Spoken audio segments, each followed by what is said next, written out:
Hello, my name is Rachel Vogel. I'm here today to present Change Implementation and Management Plan for Walden University. It is November 4th, 2019 for Nurs 6053. So the workplace environment assessment.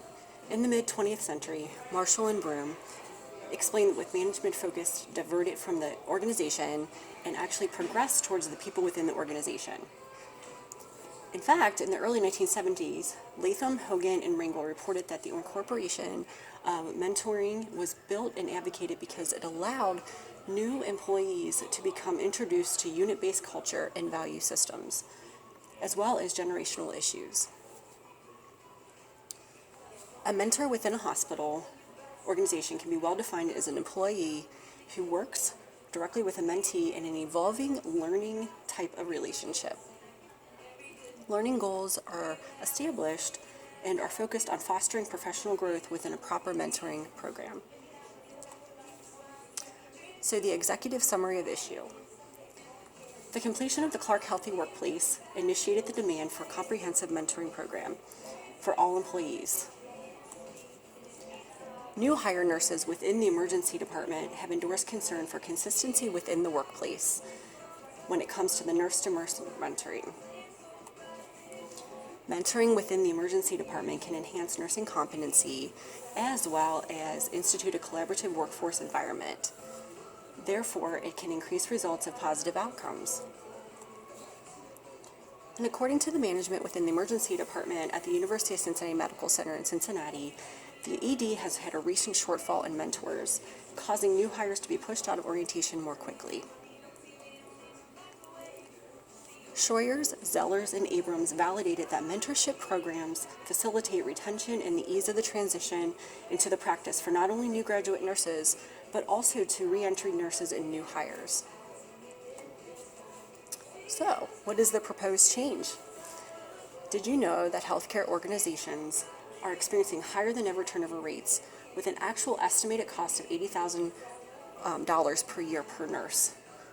With the lack of the official mentoring program within the emergency department, the need for an immediate plan to build an official mentorship program is essential, as the absence of the program can be costly and negatively affect the quality of the patient care within the emergency department. In fact, a well-implemented mentoring program in the ED can be used to support the new and established nurses by providing an opportunity to grow and expand their career opportunities. Beginning January 1, 2020, I propose the introduction of a nursing-based mentorship program within the emergency department will also include a mentor-based class that will be offered on a monthly basis within the emergency department. Any nurse with more than 1 year in the emergency department may apply for the class, and after successful completion of this class, they will be allowed to begin mentoring. The mentor will be evaluated with each opportunity. The proposal also includes that at day one, an employee will be assigned to a mentor. The mentor and the mentee will have the option to take a paid day to get to know each other and their goals. They will also be prompted to discuss their individual roles and expectations. So I have change justification implementing the mentor program.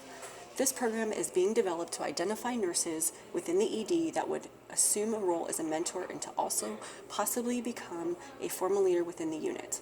Ultimately, the end goal would be to change the unit's current culture. The newly hired nurses and the new graduates would have the sustainability of a mentor throughout their entire orientation. The need for this program is illustrated by looking at the last year's reported 29% turnover rate within the ED. The Comprehensive Nursing Mentor Program offers the new hire or the new graduate nurse the opportunity to understand the hospital culture and to act safely with a broad understanding of hospital policies and procedures. The mentor will be responsible for documenting weekly goals and areas of need of improvement and efficiently communicating the mentee's progress with the nurse educator. The scope of the proposed change. Beginning January 1st, 2020, brochures, posters, and detailed emails will be sent out to the emergency department staff with specifics of the project. The specifications will include how to become the mentor, the education that will be provided, and what to expect as the mentor. Any staff that applies to be a mentor will be expected to uphold good communication skills, a high level of expertise, familiarity within the UC Health organization, and also persistence to motivate and assist the new hires and new graduates. For all current level new hires, adjustments will be made to facilitate additional time and training to allow their current mentor the ability to attend an educational session. The educational session will offer additional pieces that will be needed to be shared with their mentee. The nurse educators within the emergency department will also be responsible for holding the master list of mentors and their evaluations with each mentee. The project also will offer the mentee the ability to stay in close contact with their mentor throughout their first year, allowing them to work closely beside each other in the emergency department.